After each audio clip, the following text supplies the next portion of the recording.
Sean todos bienvenidos a un programa más de la cartelera cultural y digital de la Biblioteca Municipal de Concepción. Estamos acabando el año 2020 y nos acercamos a una efeméride notable de la historia penquista. Me refiero a lo que ocurrió un 1 de enero de 1818 en la Plaza de Armas, hoy Plaza de la Independencia, en memoria de los hechos notables que ocurrieron ese día. Aquel 1 de enero, don Bernardo Higgins Riquelme, también un penquista de la antigua provincia de Concepción, declaró y proclamó por primera vez la independencia nacional. Hito fundamental en la historia moderna de nuestro país, en donde el esfuerzo penquista de hombres y mujeres fue fundamental para sellar la suerte de nuestro país moderno. Es por eso que la Municipalidad de Concepción, junto a la Corporación Senco, desde el bicentenario de este hecho notable, ha realizado un extenso programa de actividades históricas, patrimoniales, y ha erigido un panteón de la patria donde descansan muchos de estos hombres que le dieron la libertad a nuestro país y a nuestra zona. Entre ellos el más importante y el primer ocupante, don Juan Martínez de Rosa, que está celebrado en nuestra ciudad con un gran monumento en el Parque Ecuador frente a nuestra biblioteca y que me imagino que ustedes han visitado. Es por eso que hoy hemos invitado a dos grandes investigadores de esta temática, el periodista Francisco Darmendrain y el abogado e historiador Armando Cartes Montorí, para que nos hablen, comenten, conversen sobre esta temática tan importante. Les dejamos invitados a esta actividad para que puedan disfrutar, para que puedan tomar sus apuntes. Si necesitan también realizar alguna pregunta, lo pueden realizar por medio de nuestras redes sociales. Síganos porque nuestra cartelera 2021 pronto va a estar disponible y va a traer muchas sorpresas. Muchas gracias. Muchas gracias, profesor Boris Márquez, por esta invitación que nos efectuó para conversar sobre tan importante fecha. Deseo reiterar nuevamente los agradecimientos a usted, a la Biblioteca Municipal de Concepción y también al Archivo Histórico de Concepción y su director, profesor Armando Cartes. Nuevamente muchas gracias por esta instancia para poder conversar sobre los sucesos del 1 de enero de 1818, fecha en que nuestro país declaró la independencia de Chile frente a las fuerzas de la corona española. ¿Cómo está, profesor Armando Cartes? Muchas gracias por participar de esta interesante actividad. Muy bien, Francisco, y nosotros estamos agradecidos de su labor incesante, de difusión histórica, de muchos temas, pero en particular los temas de la independencia y el rol de Concepción, que como usted bien ha dicho, ha estado olvidado, porque se da por sabido, y por tanto siempre es bueno recordarlo y sobre todo oportuno en esta fecha cercana a un nuevo aniversario. Así es, no es una fecha cualquiera el 1 de enero, es la fecha en que se declaró nuestra independencia y más aún en nuestra zona. Siempre es necesario recordar los principales acontecimientos que han sucedido en Concepción, en nuestra región, y en particular estas, quizás, a mi juicio, una de las fechas más importantes. Chile deja de pertenecer a la corona española y es una nación independiente, al menos el aspecto jurídico. Eso hay que lo vamos a aclarar en la conversación, ya vamos a ir aclarando algunos conceptos. Para la gente Profesor, real no cambió nada en su vida, la guerra continuó y la crisis económica también, pero nunca más pudimos ser un reino, nunca más fuimos un dominio de España, y eso yo creo que también de alguna forma es la base de nuestra actual república, de nuestra soberanía, así que merece recordarse. profesor, ¿le parece si antes para nuestros amigos que queremos agradecer que estén sintonizando esta conversación previa al Año Nuevo, a efectuar un breve contexto de los sucesos del 1 de enero, porque esto no partió la noche a la mañana, esto es parte de un proceso. De hecho, la independencia de Chile es un proceso que tuvo altos y bajos, sangre, sudor y lágrimas, ¿verdad? Fue un proceso bastante doloroso, que partió en términos jurídicos el 18 de septiembre de 1810. Y es bueno aclarar también a nuestras amigas y amigos que el 18 de septiembre no se celebra la independencia, ¿cierto?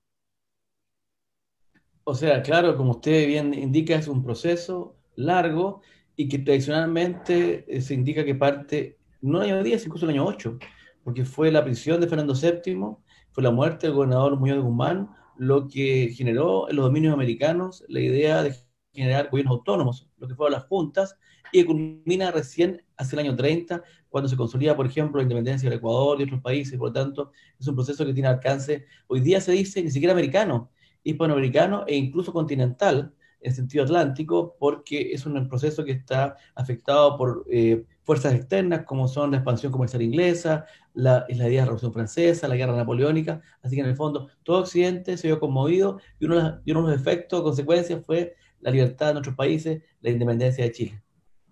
Claro, es importante destacar también, profesor, que lo que sucedió un poco el 18 de septiembre, se me permite con su permiso, eh, de hecho, existe conocimiento dónde se efectuó ese cabildo abierto. ¿Ah? Sí, a mí me gusta también aclarar un poco el tema. Muchas personas piensan que el cabildo abierto el 18 de septiembre se efectuó en la Casa Colorada de Santiago, y no es así.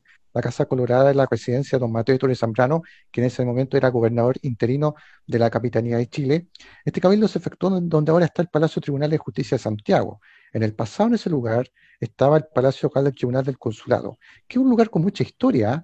No solamente en ese lugar se efectuó el cabildo abierto que estamos mencionando, sino que también en ese lugar José Miguel Carrera promulgó el Reglamento Constitucional de 1812. Fue en ese lugar también donde Bernardo Higgins abdicó su cargo en enero de 1823. Ahí también en ese lugar funcionó la Biblioteca Nacional. Pero por desgracia, a principios del siglo XX, demolieron ese palacio para dar paso a la segunda fase del Palacio de Tribunales de Justicia de la capital. Y de hecho, si ustedes tienen la posibilidad de ir a Santiago cuando ya pase la pandemia, vayan al Palacio de Tribunales y van a encontrar, hay una placa que da acceso a la oficina de los ministros de la Corte, una placa con una reja, y esa reja era parte del Palacio del Tribunal del Consulado, y ahí se indica que en ese lugar se efectuó el cabildo abierto el 18 de septiembre, el amanecer de la patria, pero ya aclaramos que no es la independencia. Yo me alegro que Eh, usted recuerde los lugares de Santiago que fueron tan importantes. Todo ocurría en Ocho Manzanas y sigue siendo así, lamentablemente. El poder está circunscrito a la capital política del Así país. es, Pero no olvidemos también a Concepción, donde hoy día claro. está la gobernación, estaba el Cabildo, y el Cabildo de Concepción fue protagonista de muchos de estos eventos. Cuando, siendo intendente, después Ramón Freire convoca a los representantes de toda la provincia a una asamblea en la cual él es nombrado ya por el pueblo, no por el gobierno, intendente, comandante, y parte de Santiago toma el poder. Eso ocurre frente a nuestra plaza.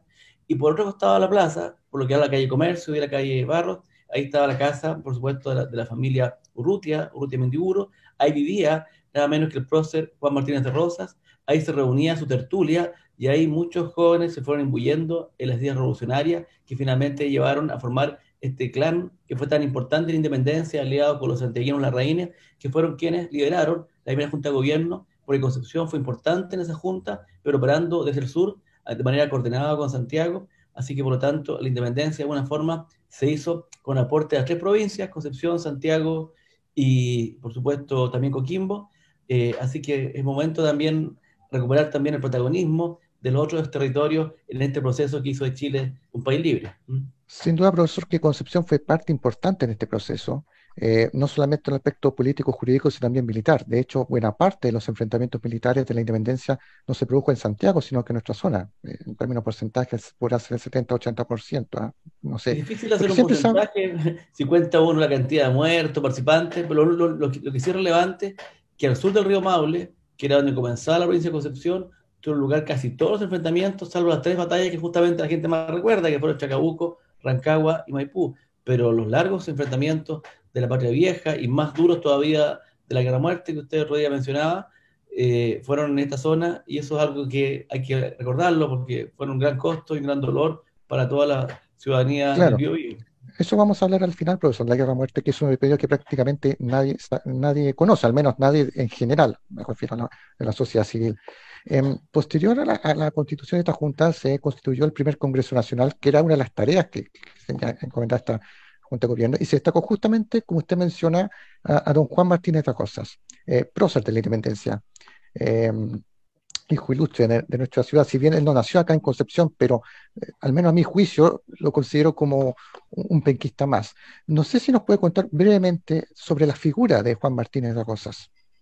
Bueno, efectivamente un penquista, aunque no nació en Concepción, que es el mismo caso también de Enrique Molina y otras personas, porque a veces gente que llega de afuera con ideas frescas hace una gran contribución a una ciudad, y en el caso de Rosas no solamente su vida política tuvo lugar en Concepción, su vida comercial y profesional como abogado, sino también su vida familiar, porque aquí casó con Nido Urrutia, ¿no es cierto? Y tuvo 8 hijos y por lo tanto se le considera por familia penquista, sus hijos son todos nacidos en esta ciudad. Entonces él tuvo una gran formación de abogado en Córdoba, en Santiago, y llegó acá como asesor del intendente Ambrosio Higgins, a quien subrogó, y con él recorrió toda la provincia, hizo vínculos y redes políticas y, digamos, profesionales. Y cuando llegó el momento de la revolución, él con su esmerada educación, con sus ideas avanzadas, con su lectura, pudo de alguna forma conducir, darle contenido, sentido al proceso, y fue el verdadero presidente de la Junta de Gobierno. Usted bien recordaba que el presidente fue justamente el último gobernador, Mateo Torres Zambrano, pero era la persona casi senil, de 83 años en la época, que sería como 100 hoy día, y que no tenía claridad de para dónde iba la cosa, y por eso quien realmente dirigió esa junta, quien impuso la idea de la libertad de comercio, la idea de un Congreso Nacional, fue el tribuno penquista Juan Martínez de Rosas, que era uno de los líderes del Grupo de los Larraínes, y por lo tanto, ha de considerársele el padre de la independencia en la primera fase, que es la fase más bien ideológica. Lamentablemente la cosa se enredó y fue siendo desplazado, como sabemos, pero las cosas que él planteó, la idea de república, de libertad, de separación de poderes, que hoy día nos parecen obvias, en su época fueron muy avanzadas y muy audaces, y por eso pagó un alto precio, porque recordemos que él murió en el exilio en su Mendoza natal, así que merece ser recordado, y como todos sabemos, está hoy día presente hace más de un siglo en el Parque Ecuador, en ese hermoso monumento que es obra de Nicanor Plaza, que si todos los vecinos pasan por ahí, hágalo con más calma, vean su figura, vean los frisos de mármol a sus costados, para de alguna forma también logremos recordar, reconocer su aporte. Así es, y también recordar, profesor, que sus restos descansan, sus cenizas se encuentran en el Panteón de la Patria del cementerio acá general de Concepción. Así es, y el Junto, último que le cuento nomás, que fue una figura muy querida en el siglo XIX, después se lo olvidó, y ahora, como usted bien dice, cuando llegaron sus restos a Concepción, fue recordado y se publicó este libro, que reúne trabajos de varios autores, que se llama El regreso del prócer, justamente, se cuenta su vida, su obra, su pensamiento, y todo lo que significó traerlo a Concepción, la construcción del panteón, la ceremonia que se hizo, y se puede descargar de forma gratuita y a texto completo del portal del Archivo Histórico. Entonces, con lindas fotos, con buenos textos y mejores plumas, enterarse bien de cuál fue el aporte de este personaje en el pasado y también cuál es su vigencia y sus ideas en el presente. Así es, ese texto es muy interesante porque permite, como usted dice, conocer el perfil de Juan Martín de la Cosa y cómo fue el proceso de traerlo desde Santiago, que se encontraba en el cementerio general, sus restos, sus cenizas, hasta el Panteón de la Patria. Bueno, queremos primero que nada también saludar a nuestros amigas y amigos que están viendo esta conversación. Por favor, los invitamos a comentar. Vamos a estar atentos a sus preguntas porque es una fecha, como entero, muy importante conocer la Declaración de Independencia. Pero junto a él, Juan Martín Acosta no estuvo solo, junto a él estuvo justamente prócer de nuestra independencia, director supremo posterior, Bernardo O'Higgins Riquelme. Si me permite, voy a hablar un poco de Bernardo desde mi visión, por cierto.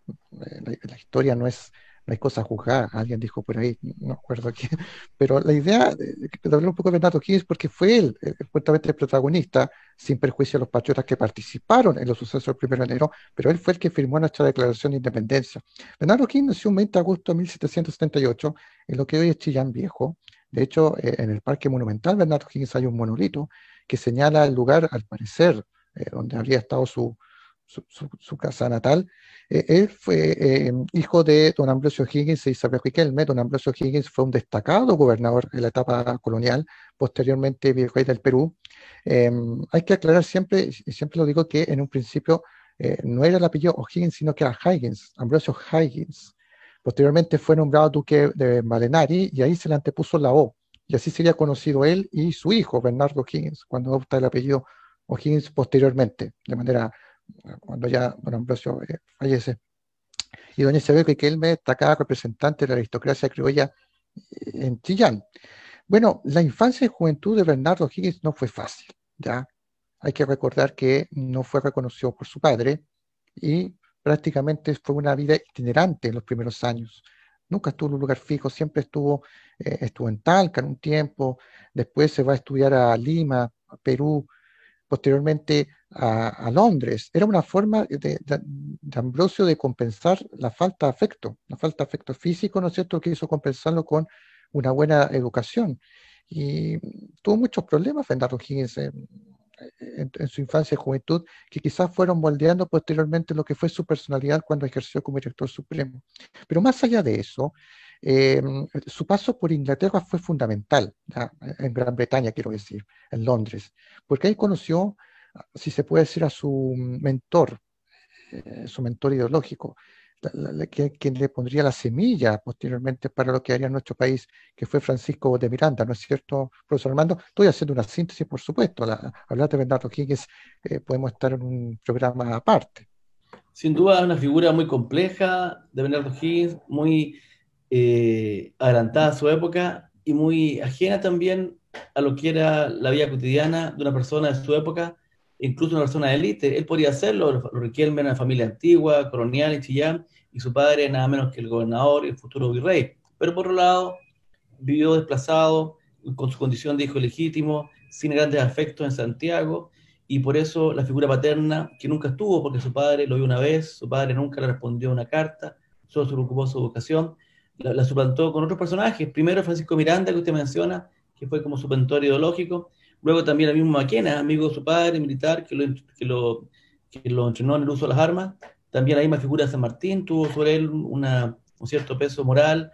Es decir, la verdad que la carencia afectiva marcó su vida y de alguna manera la pérdida del padre se refleja en el odio a España.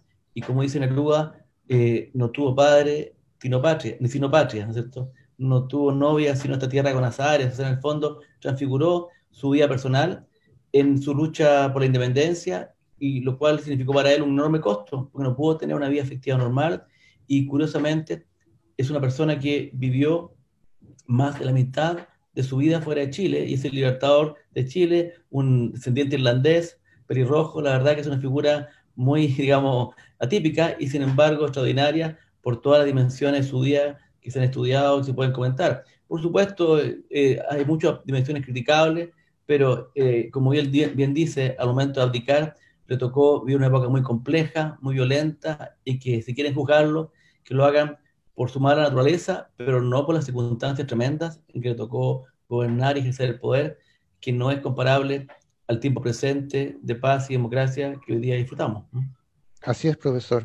Bueno, cuando regresa a nuestro país, tras lo que habíamos comentado un poco, toma posesión de la Hacienda de las Canteras, que le había dejado su padre Ambrosio, una posesión no exenta de algunos problemas de índole jurídico, ¿no es cierto? Tuvo que oficializar aquello, pero al margen de eso, se encuentra con esta situación que vive la Capitanía General de Chile.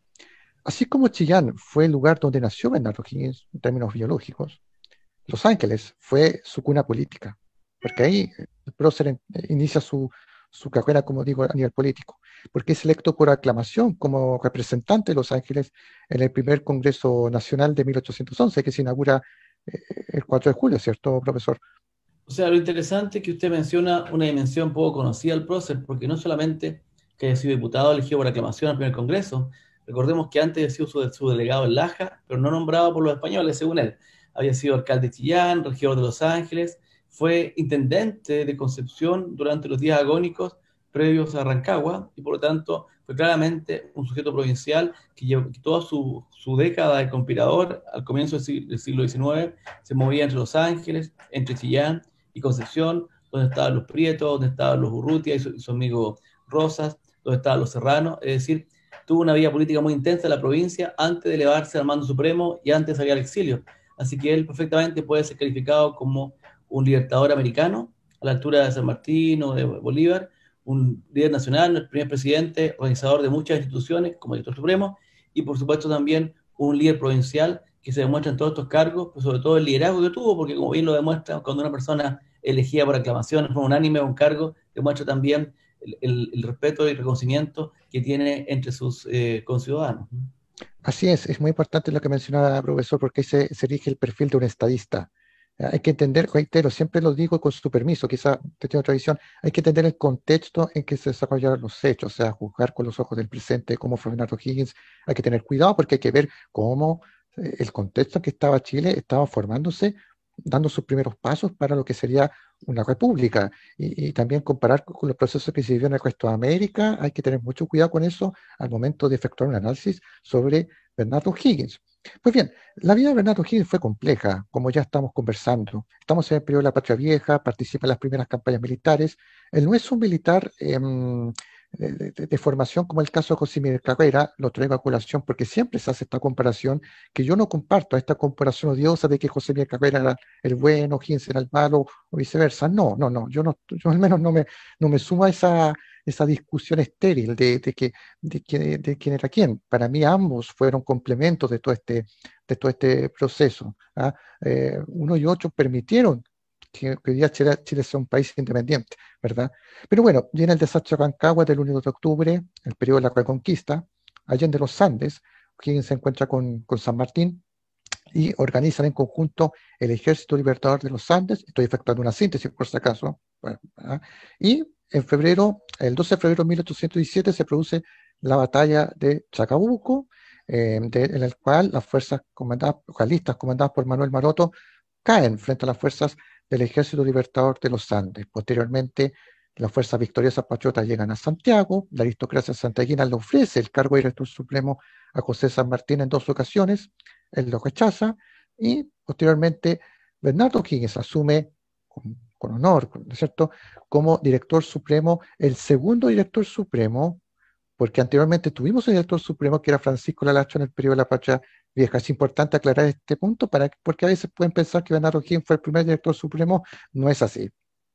No sé si quiere ahondar algo, profesor. Sí, sí, claro, lo que pasa es que hay que tener presente que todos los gobiernos de la Patria Vieja, salvo el agónico de Francisco de Alastra, fueron colegiados, fueron triunviratos o juntas, lo que reflejaba la forma en que se entendía el poder en la época, pero también la necesidad de representar a las provincias y considerarlas en el gobierno nacional. Hubo varios, la gente recuerda a Carrera como un caudillo, como un líder militar destacado, pero la verdad que siempre gobernó en juntas, y una junta también lo removió. La palabra presidente recién se incorpora el año 26 cuando es nombrado, ¿no es cierto?, Manuel Blanco Calada, presidente de Chile, pero esa palabra, y fue consecuencia de leyes federales, que poco duraron, pero dejaron un legado, como esta idea del presidente, como la división provincial, por lo tanto, no se fueron en silencio, solo nos resultó la instalación del Estado federal. Pero también la palabra presidente estaba muy desprestigiada en el periodo de la Patria Vieja y la Patria Nueva, porque presidente era el presidente de la Real Audiencia, que era la principal institución española vigente en el país y que fue monarquista hasta su disolución. Por eso entonces se quería buscar un nombre que fuera mayor reflejo de las nuevas instituciones, y la idea de director supremo también se asocia con la idea de un gobierno en crisis o en una coyuntura muy compleja, como era justamente la guerra de independencia, que no hay que olvidar que se prolongó durante todo el mandato de O'Higgins. Durante su gobierno, una mitad de Chile estaba bajo control español, lo que demuestra que incluso las constituciones que intentó aprobar no pudieron ser votadas en el sur porque está bajo control enemigo. Así fue complejo el país que le tocó a O'Higgins gobernar. Así es, por eso lo que mencionaba recién, que no hay que jugar con lo del presente, sino que ver el contexto en que O'Higgins gobernó nuestro país. En un principio la aristocracia le entregó poderes omnímodos, o sea, le entregó amplios poderes para que pudiera hacer frente a esta situación de guerra que se enfrentaba nuestro país. Chile jurídicamente todavía no había declarado la independencia y era una de sus prioridades, ¿ya? No solamente hacerlo en el plano militar, o sea, que en la práctica, si se puede decir, sino que también declararlo tal como lo había hecho, por ejemplo, los Estados Unidos en su momento, ¿ya? Pero estoy tratando de hacer una comparación, dando las proporciones del caso. Por lo tanto, uno de los primeros objetivos de O'Higgins era consumar la independencia de nuestro país. Y sabe perfectamente que la situación más compleja se está viviendo donde estamos ahora, en el sur de nuestro país, como usted decía, profesor Armando, al sur de Río Maule, donde está el grueso de las fuerzas realistas. Cabe recordar además, y quizás eso se nos olvidó mencionar, y usted es el experto acá, profesor, que Concepción no era precisamente una zona proclive a la causa patriota. De hecho, el grueso de la aristocracia realista se encontraba en Concepción. No sé si nos puede explicar un poco más en detalle sobre ello. O sea, el pueblo era realista en la zona de Concepción, el clero era en buena medida, era también realista, y el pueblo mapuche, en virtud de los acuerdos a que había llegado ya con los representantes del rey, prefería mantener el pacto fronterizo, el statu quo, sobre el cual tenía cierta autonomía y privilegios. Pero yo quería tocar otro punto, y es el tema este de la Por favor. independencia, que usted dice, en la Patria Vieja, cuando surge la primera Junta de Gobierno, se habla de autonomía provisoria en un doble sentido. Provisoria por cuanto era solamente mientras el rey estuviera ausente, el rey estaba preso, ¿no es cierto?, de Napoleón, y también provisoria en cuanto nadie podía gobernar Chile si no estaban las provincias representadas. Pero esta idea del gobierno no provisorio para algunos reflejaba una primera etapa hacia una autonomía mayor que pudiese conducir a la independencia. En la época de José Miguel Carrera se estaba aprobando en España la Carta del año 12, que era una carta que planteaba una especie de comunidad de naciones bajo la corona española, o sea, monarquías constitucionales, en que cada país, cada antiguo reino, como sería el caso de Chile, la audiencia de Charcas, el Reinato de Perú, se transformara en un Estado independiente, pero con el rey como soberano y con un gobierno propio.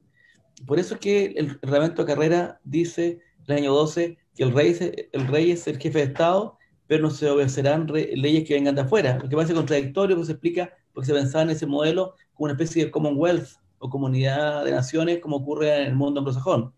Esa idea quedó descartada por varias razones. Primero, porque Fernando VII volvió al poder, derogó la Carta del 12, persiguió a los liberales y volvió al absolutismo, y porque la guerra también llevó a un antagonismo más extremo con España, que solo podía resolverse con la sumisión absoluta o con la independencia. La sumisión fue lo que ocurrió después de Rancagua, la independencia fue la lucha que partió en Chacabuco. Pero antes de Chacabuco, que fue en febrero del año 17, recordemos, se había declarado la independencia de las Provincias Unidas de América del Sur, en Tucumán, incluyendo a Chile. Entonces ahí se planteó la idea de que era necesario ir luego a la independencia para que le quedara clara a las potencias europeas, sobre todo después de la caída de Napoleón, que no eran insurgentes dentro de un imperio español, sino eran estados soberanos tratando de derrotar militarmente a sus ocupantes. El paso de la independencia tiene enorme importancia jurídica desde el punto de vista del derecho de gentes. Por eso entonces, después de lo que pasó en Argentina, quedó claro que en Chile también era necesario dar ese paso, pero las circunstancias de la guerra lo hacían difícil. En el caso de Santiago se pudo hacer un plebiscito a través de abrir un par de registros. En el caso de Concepción era más difícil por la Sí, ocupación y por la guerra. Y ahí profesor. entonces se empieza a preparar el camino para la creación de la independencia, y es una de las tareas que se aboca de su Supremo durante todo el año 17. Sí, justamente, profesor, a eso vamos a ahondar, los antecedentes ya directos del 1 de enero. Como conversábamos, O'Higgins sabía que no podía dejar pasar mucho tiempo para declarar la independencia de nuestro país. Y como usted me mencionó, la Junta Delegada en Santiago, porque hay que recordar que Bernardo O'Higgins se encontraba en campañas en el sur, entonces dejó el gobierno a esta Junta Delegada en la capital. Organiza esta suerte de consulta. Consulta, ¿cierto? Más bien una consulta, no es un plebiscito, para ir aclarando un poco los conceptos. Bueno, es que la categoría moderna de consulta es simplemente para saber lo que piensa, pedir la opinión al pueblo. El plebiscito, en cambio, es para resolver. Y se distingue al referéndum, esto en teoría, porque es más específico, pero yo creo más bien que fue un plebiscito en el sentido de que siguió el modelo de la Constitución francesa de 1790, en que la alternativa era o bien una votación popular y la otra era abrir registros. Siguió el camino de abrir registros, y la verdad que, como ocurrió con el reglamento de Carrera, el apoyo a la independencia fue unánime. Obviamente no había registros electorales ni había voto secreto, así que no sabemos cuál libre fue la opinión de las personas, pero era evidente que los chilenos ya habían evolucionado lógicamente, habían sufrido la represión de la Reconquista y había un sentir mayoritario, sobre todo en el mundo educado, de avanzar hacia ya la independencia plena. Así que, de alguna Claro. forma, como bien dijo Higgins, él cuando da este paso, no solo actúa en su condición de director supremo, sino como órgano de la voluntad nacional. Así lo expresa él en su nota, con lo cual está diciendo que él asume la representación del Estado todo, y por eso entonces su declaración es más que legítima y oportuna cuando finalmente la formula. Así es. Hay que recordar de manera breve, profesor, que en un principio la causa de independencia, estamos hablando del periodo de la Patria Vieja, no prendió en todos los sectores, sino que tuvo su punto de quiebre, a juicio de algunos historiadores, en el periodo de la Reconquista, con las persecuciones durante el gobierno del presidente, del gobernador Casimiro Marcó el Pont, cuando ya la chispa de la emancipación prende ya en los sectores populares y ya se hace una causa eh, nacional, entre comillas, si se puede decir. Estamos en el periodo de este plebiscito, profesor, ¿ya? Y en Concepción no se puede concretar dado el estado de guerra en que se encontraba. Y hay que recordar también que el contexto en que se desarrolla la firma de la Declaración de la Independencia de Chile fue en Talcahuano, a inicios de diciembre de 1817, específicamente el 6 de diciembre, se inicia el denominado sitio Talcahuano, encabezado personalmente por Bernardo Higgins, con las fuerzas patriotas. Es importante de manera breve, profesor, con su permiso, narrar este hecho, porque si bien fue un fracaso militar, yo no lo veo como un fracaso, ¿eh? Claro, en términos prácticos fue un fracaso el sitio de Talcahuano, pero gracias a este hecho fue lo que desencadenó los sucesos posteriores. No sé si me explico, si pudiera ahondar. Bueno, hacia fines de año ya estaba la decisión tomada de declarar la independencia y estaba legitimada por ese plebiscito que hablamos, en que los penquistas, aunque sí opinaron, porque muchos de ellos estaban exiliados o estaban relegados, estaban extrañados, estaban en Talca, y en Talca se les pidió la opinión, así que igualmente muchos penquistas se pronunciaron por la independencia. Pero probablemente el director supremo tenía la intención de hacer esta declaratoria el día 12 de febrero en la Plaza de Armas de Santiago, porque es la capital del reino, porque ahí estaba San Martín, el obispo, las fuerzas militares, porque además era el primer aniversario de Chacabuco, pero la historia, las cosas que pasan como pasan. Para que eso hubiera ocurrido, él tendría que haber triunfado en Talcahuano, en el sitio, y con calma después, teniendo el país liberado, ir a declarar la independencia. Pero el fracaso militar del ataque Talcahuano y el inminente desembarco de una nueva expedición muy poderosa a manos de Osorio, que fue el mismo que lo había derrotado en Rancagua, aceleró los eventos y llevó a que la declaración se hiciera en Concepción el 1 de enero y no en Santiago como se pensaba, con la idea de que cuando esas tropas desembarcaran en un país soberano, sujeto a derechos de gentes, y no en un pueblo insurgente que podía ser reprimido con dureza. Entonces, por eso se produce el anticipo, pero recuerdo que O'Higgins tenía toda la legitimidad porque había sido aprobado este plebiscito, y por lo tanto, cuando hace la declaración genera un hecho nuevo, irreversible e irrepetible, en que Chile cambia de Estado jurídicamente de colonia o de reino a no todavía república, todavía no, sino solamente Estado soberano, y por eso todos los actos posteriores, que fueron muchos, fueron simplemente de proclamación, es decir, de comunicación de este evento. El principal, sin duda, el de Santiago, que se hizo el 2 de febrero, el otro de Talca fue simultáneo, ahí estaba Higgins porque iba pasando, pero también fue Valparaíso el mismo día y después en otras ciudades. Es absurdo pensar que un país puede declarar la independencia 10 veces, porque un acto declarativo cambia el Estado, pero sí tiene sentido pensar que lo puede proclamar 100 veces, porque en esa época, sin televisión ni redes sociales, la única forma de dar a conocer y obtener la lealtad del pueblo y hacerlo incluso jurar, es a través de una proclamación, como decían las cosas desde la época colonial y siguieron haciendo. Así por eso no tenemos duda que como mismo Higgins lo declara tantas veces, hizo Talcahuano este hecho que él mismo declara como el más importante de su vida, tan importante Así es. que incluso pide ser enterrado en la capilla que se levante en ese lugar donde se llama Independencia. O sea, si el Libertador lo dice y nadie nunca lo contradice, ¿quién podría hoy día ponerlo en duda? Por eso me sorprenden estos debates que hubo en años pasados y que parece que por suerte se han estado superando.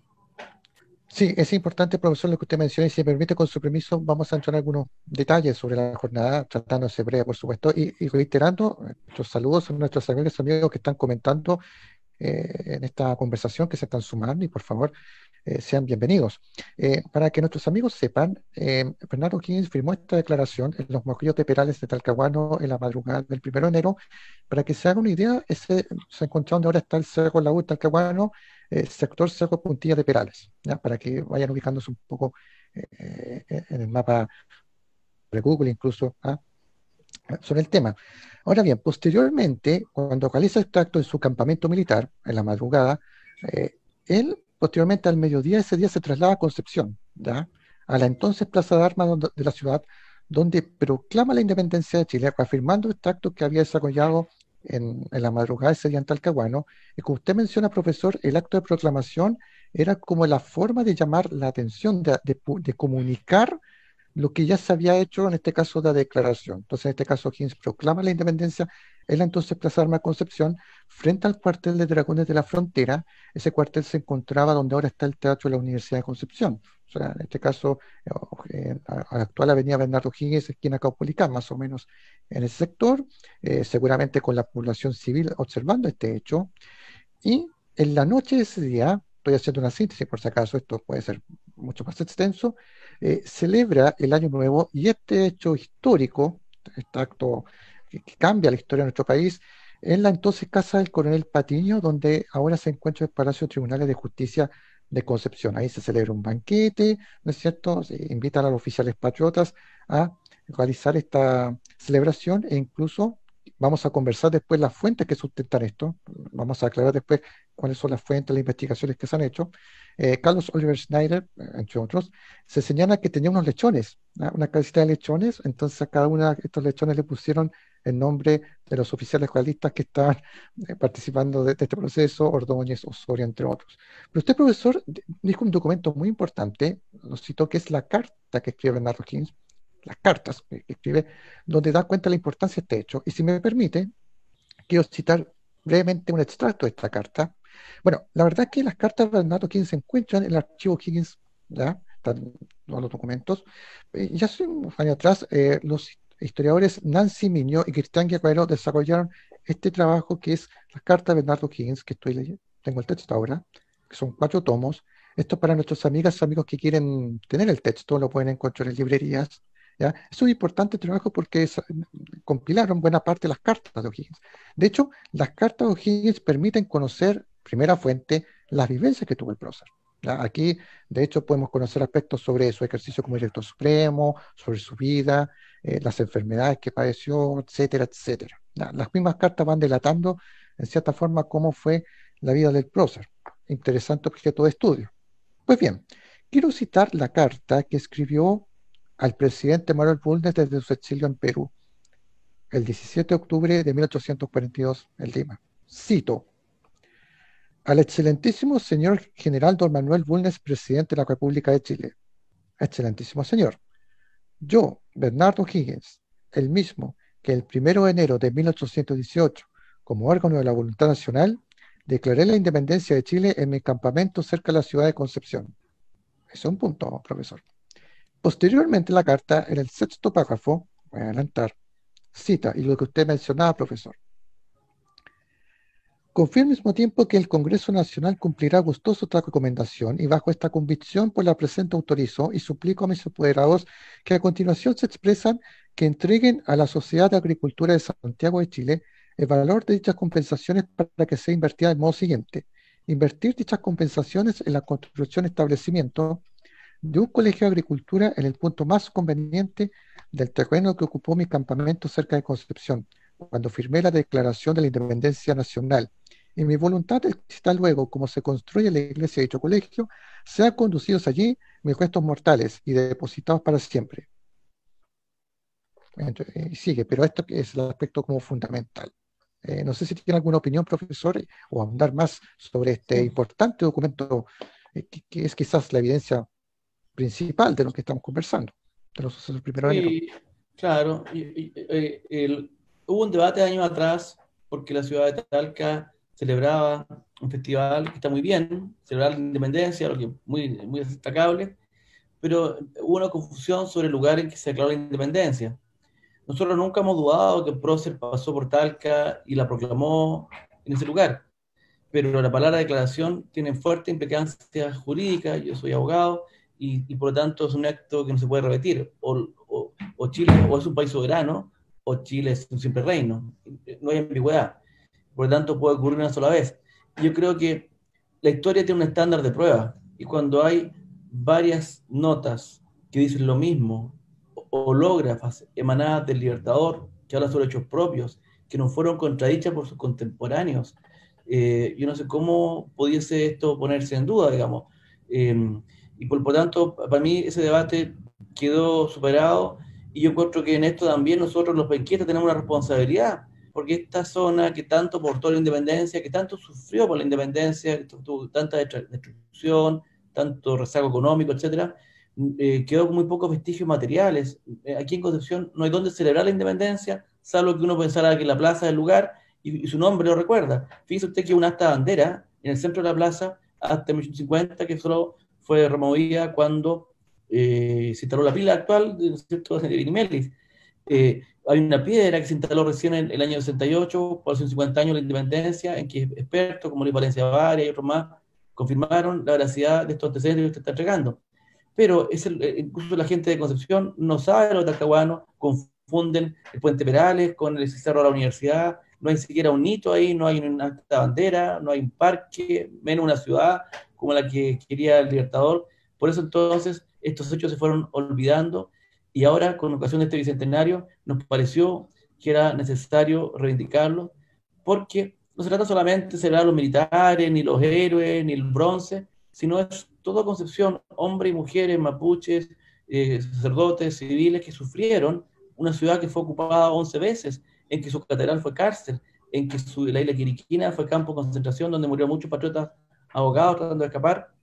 Se olvida el sufrimiento, que la independencia en Santiago se proclamó el año 18 y nunca más Santiago fue ocupado. Aquí la Concepción fue ocupado 11 veces hasta el año 30, sufrió hambrunas, sufrió la desolación de la guerrilla de Benavides y otros más, y por tanto no parece justo que un sacrificio para que Chile entero fuera un país libre y soberano quede en silencio, y por eso tiene sentido recordar esto, sobre todo también por lo permanente, por la república, por la tolerancia, por la idea de igualdad, por la idea también de libertad de expresión, todos esos valores republicanos que en esta época eran muy novedosos y que exigían, digamos, una guerra para imponerlos, y hoy día a veces los damos por hechos, por sabidos, y no los valoramos lo suficiente y no los cuidamos, sobre todo en época de crisis política. Más que nunca hay que volver a estos orígenes que hacen de Chile un país libre y soberano y que son la base de las libertades de las cuales hoy día disfrutamos. Por eso entonces el sentido de esto no es solamente recordar a lo héroes del pasado, sino darle el sentido permanente que tiene esta fecha y este evento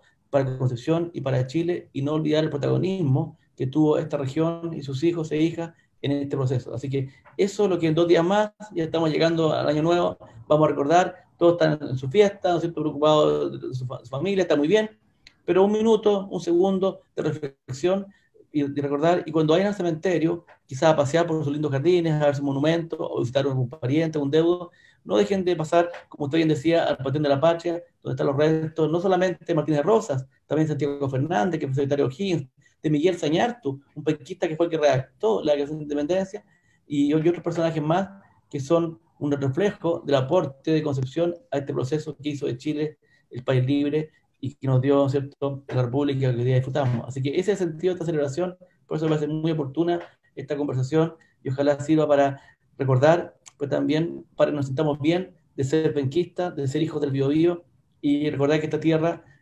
claro, se preocupaba de sí misma, pero también ha hecho mucho por el país entero. Así es, profesor, por eso es importante esta fecha tan trascendental para la historia de Chile que fue nuestra zona. Profesor, nuestras amigas y amigos seguramente se estarán preguntando sobre las fuentes que sustentan todo lo que hemos conversado. Eh, Hay que agradecer las investigaciones que ha efectuado, por ejemplo, el señor Carlos Soler Schneider, el destacado historiador Luis Valencia Varias, también que tiene algunos trabajos interesantes sobre los sucesos del 1 de enero. No sé si nos puedan dar un poco de ello y dónde podemos encontrar las investigaciones.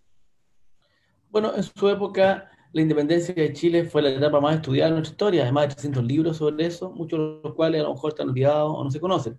Pero yo quisiera más bien pensar en el público general y qué puede hacer alguien que tenga curiosidad o quiera contarle a sus hijos o saber algo. El Archivo Histórico de Concepción funciona en la Biblioteca Municipal, que está abierta, no está cerrada para los que piensan que está afectada por la pandemia, pero también tiene un portal web que tiene miles de descargas y sobre este tema tiene micrositios, tiene documentos, tiene publicaciones. Delante mostrábamos, ¿no es cierto?, el libro sobre el regreso del prócer, que se refiere a la primera etapa de la independencia, porque este es un personaje de la Patria Vieja.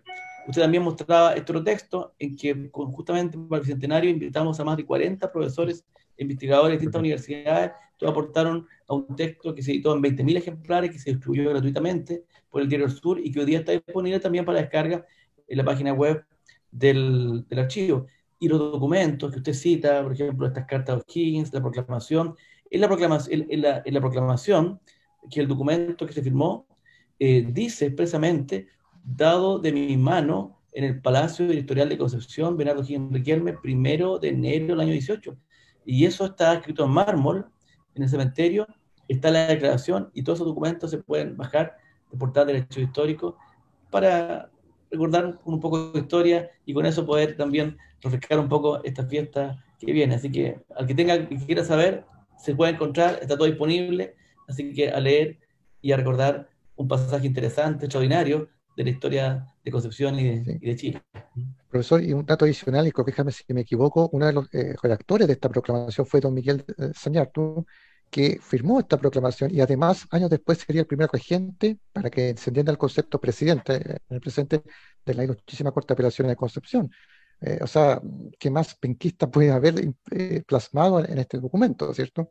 O sea, de todas maneras, Miguel Zañartu, familia penquista antigua del siglo XVIII, un destacado abogado formado en Lima, muy cercano a Higgins, fue ministro de él, después fue embajador en Buenos Aires.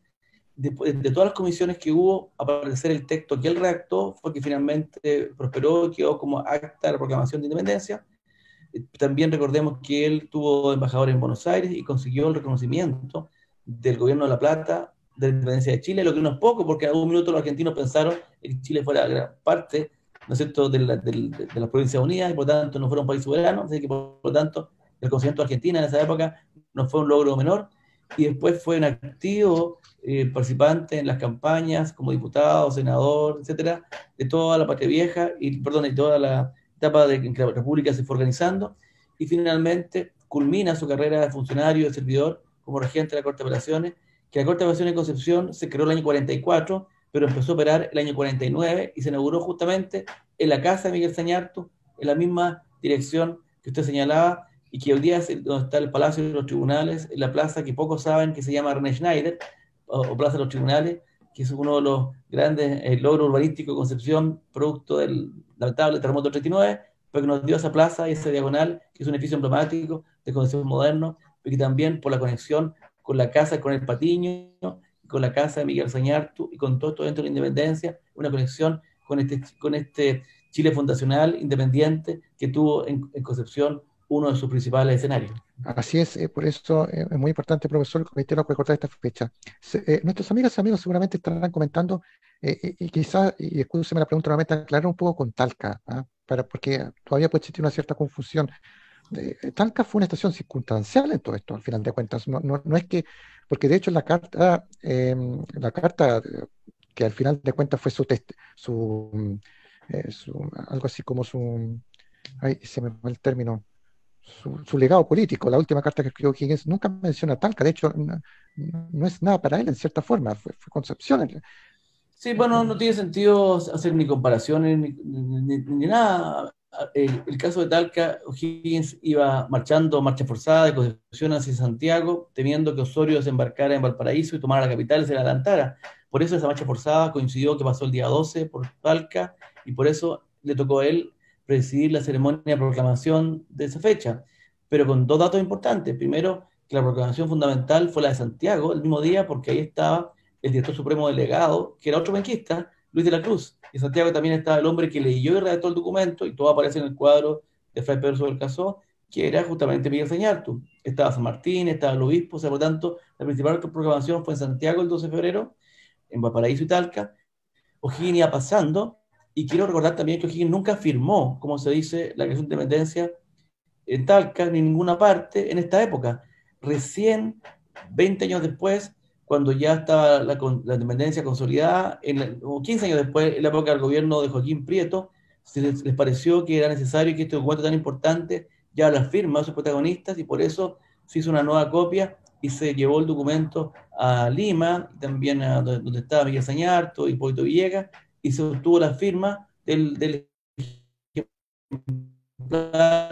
que después ha sobrevivido, se destruyó una copia de la moneda, bueno, pero el detalle es que se firmó mucho después, Santiago tampoco, y en Concepción se firmó esta declaración, que después el texto no prevaleció. ¿Por qué? Porque O'Higgins tenía conciencia por las naciones de todo el orbe y que tenía más implicancias jurídicas, por eso pidió la redacción cuidadosa de un documento que mismo corrigió. Pero la redacción del documento, de la proclama, del manifiesto y el fundamento de la independencia es distinto del acto y del momento irrepetible en que él firma la declaración, con lo cual corta el vínculo con España, que en ese mismo documento, que se redactó después, se mantiene la fecha y el lugar, o sea, el Palacio Electoral de Concepción, Peronero. Eso es lo que el mismo documento tiene, y el documento que exhiben en Talca y en Santiago y en todas partes, dice abajo, Concepción, 1 de enero, que algunos lo omitan, no cambia el hecho de que ahí está la frase, la puso el Libertador y nunca nadie la desmintió. Por eso, para mí es un debate que no existe, porque para que haya debate tiene que haber argumentos y fundamentos, y yo solamente encuentro cartas que dicen Concepción, y no encuentro ninguna que mencione otra ciudad, porque el Libertador, que era una persona con buena formación jurídica, siempre tuvo claridad en esto y nunca confundió el lenguaje, siempre habló de declarar para referirse a Concepción y publicar o solemnizar para referirse a los actos realizados posteriormente en otras ciudades. Así que, por eso, para mí, ese debate ni siquiera es tema, el tema nomás es que recordar que en virtud de este evento, hace ya justo 200 años y quizás ya 2 años más, Chile partió su camino de república y que seguimos avanzando, pero tiene como hito fundamental este evento que recordamos, y por eso todos los años, el 1 de enero, en el Cementerio General de Concepción, el Panteón de la Patria, hacemos una ceremonia que cuando fue el Bicentenario fue masiva, 60.000 personas en la calle, vinieron el Club de Guasos, hubo fuegos artificiales, hubo un festival de música, pero después, más modestamente, el año siguiente, seguimos celebrando y conmemorando con el municipio, con el alcalde, con las fuerzas vivas de la ciudad, porque nosotros tratamos de mantener encendida la llama de la historia para que haya una cierta justicia también territorial y recordar que aunque muchas cosas pasaron en las 8 cuadras en torno a la moneda, también el resto de Chile es Chile y todos aportamos y sufrimos para que Chile haya podido construir esta república libre y soberana que hoy día, como decía, todos disfrutamos. Así es, profesor, y es importante recordar siempre este tipo de acontecimientos, y en especial la Declaración de Independencia, que fue además en nuestra zona. Hay que decirlo con orgullo, no sentir vergüenza, con orgullo que aquí fue la cuna de la patria. Vamos cerrando esta conversación. Queremos agradecer a nuestros amigas y amigos que se han conectado.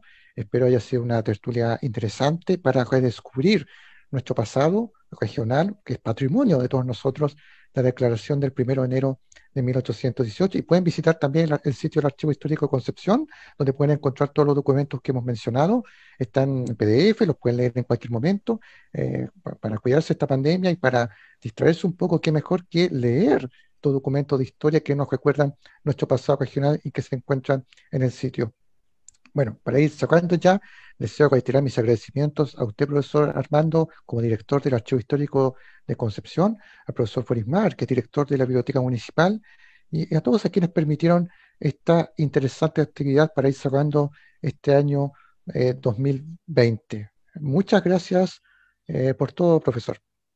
Gracias a usted por la labor que realiza y a todos los que nos han querido acompañar. Les pido que sigan atentos porque todas las semanas casi el archivo sube nuevos textos, libros, minisitios, y es una forma de sentirse más penquista, mejor penquista, porque solo se ama lo que se conoce. Mientras más sabemos del pasado de Concepción, más orgullo y más cariño sentimos por nuestra ciudad y por nuestra gran región. Así que muy buenas tardes. Buenas tardes, que esté muy bien. Hasta luego. Luego.